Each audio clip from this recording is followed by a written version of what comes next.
A crazy idea while walking Frankie this morning.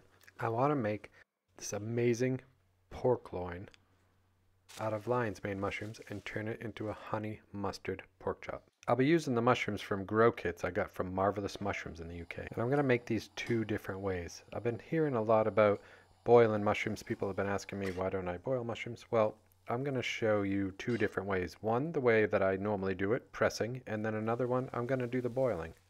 And I'll try to share what I like and don't like about both methods. So let's start with the pressing. For this one, rather than starting off with just another cast iron on top, I'm going to use the cover of a different pan because I want to start steaming it. So I'm going to do more steaming than searing here because I don't want to have so much of the browning or the Maillard reaction on the outside because we're going to be marinating these and then popping them on the grill later. The steam heat will allow the mushroom to loosen up enough to press and condense into the meaty texture that we're looking for. We have loads of videos showing this technique on the Mushroom Masterclass playlist. So with a little bit of water and after pressing it, I've reached the thickness that I think is going to be great for this. So I'm going to set this one aside and add the rest of the mushrooms to the boiling water. I'll make sure the mushrooms are submerged, pop on a cover, and let them boil for about 10 minutes. Just enough time to see what Frankie's up to. And as always, she's living her best life. So back in the kitchen, I'm going to remove the mushrooms from the water and let them strain into a separate bowl. I'm going to save the liquid or liquor or whatever you want to call it, the broth, to use in the recipe later. So I'll leave it on the heat and reduce it by half. Once they're cool enough to handle, we will start pressing these, except it'll be different. We're not going to do it over heat in the cast iron pans. I'm going to press it onto a baking sheet. I first started using the top of a sauce pot, but I didn't like that because it had the curve in it. So I want to make a more consistent thickness. So I'm going to use the bottom of a plate. I already know there's going to be a ton of water in these. So it's definitely going to be messy. The difference is already doing them both ways now is pressing in the cast iron pan, you get the mess up front and it's in a pan. By waterlogging and boiling the mushrooms, you still get the mess. It just comes afterwards.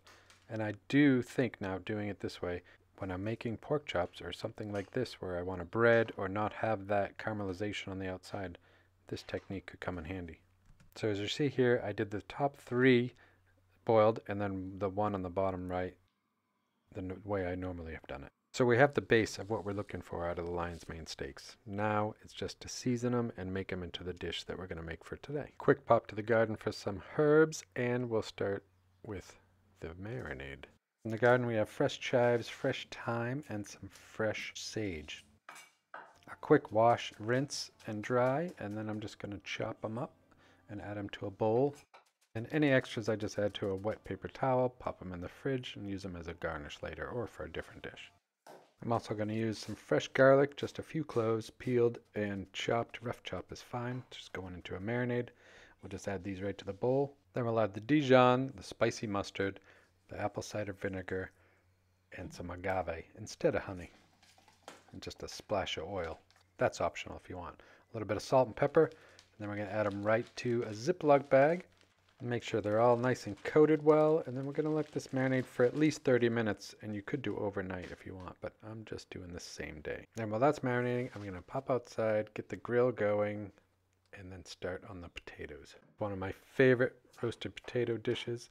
And I think I'm using about 6 or 7 potatoes, just cut into 4s or 6s or just good large chunks. I'm going to bring them to a boil first, and I am going to actually boil them right in the liquid I used to boil the mushroom. Well, you only have to boil the potatoes for like 5 minutes just to soften them up because I want them to be crispier in the oven.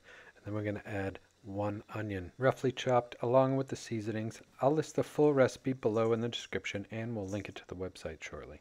Key thing to remember with this potato recipe is just parboil them, toss them all in a bowl with all their seasonings, cover it, shake it well so they're all coated, and then lay them out onto a baking sheet to finish off in the oven.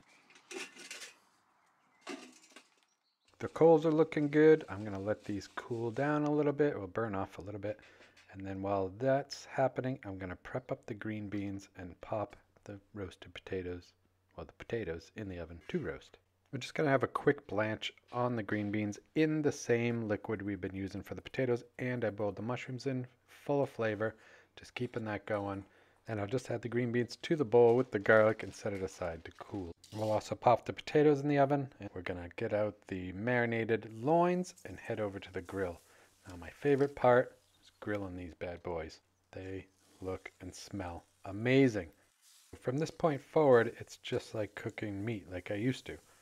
So we're just going to be grilling them, normal grilled type stuff. I baste it with the marinade a couple times, flip it a few times, make sure it's done. I just want to make sure it's cooked throughout, which I already know it is because we boiled them and pressed them beforehand, so now it's all flavor.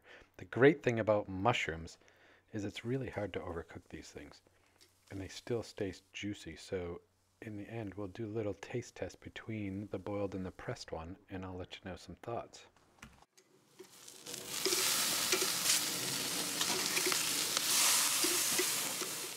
So these are looking good, they're looking done. I'm gonna take these off the grill now, bring it back in the house, and finish up the dish. And that gives me the opportunity to talk about my favorite ice cream. And it's not even ice cream, it's better. It's our birthday cake ice cream we now have in the US, sold at Kroger's and some other grocers there, and also Tesco here in the UK. Super creamy, super rich, amazing. While the potatoes are roasting, I'm just going to make a quick sauce for the loins, and that's made with a little bit of the mushroom broth, a little bit of oat milk, a spoonful of mustard, some chives, and we're just going to reduce that down. I'm going to add it right to this couple of steaks that we are cooking for this. I saved a couple for later. Popped those in the oven, took the mushrooms out. Now we'll finish off the green beans by heating up a pan, adding a little bit of stock. Jiffy pop green beans, I like to call these, because you give them a good shake with a cover on it. And then we're good to go. Start plating this up. And look at this. Look at how gorgeous this is. Slice is amazing. So this is the one we boiled. Taste test, super juicy. Wow. We'll slice up the next one. And you can already see the consistency is a little bit different, the texture and the taste. Both of them taste amazing. The agave mustard really works well with this. Let's talk about my assessment here. The one that we boiled right here, it looks, and the texture and consistency and mouthfeel is much more like a prime rib, much more juicy and thicker with softer chew to it.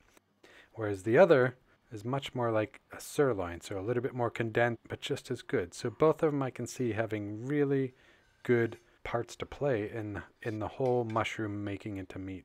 And as far as the recipe goes, I really do love the whole honey mustard flavor, so agave and mustard really works well. That little pinch of hot mustard in there really does hit the spot. I love this recipe. It was super delicious, and one I hope you get to make. So with the extra mushrooms, so I got quite a few off of that block. There's 2 blocks that I had. So I got 4 big mushrooms, 2 off of each, and it's still got 1 more growth to go. I just made a whole huge meat plate. This reminds me of pork. That's why I'm calling it a pork chop. You know, with quotes, it's still got that steak vibe. It's got the steak texture, if you don't like me calling it a steak. And I'm enjoying this thoroughly. My guests loved it. Everybody thought how meaty it is.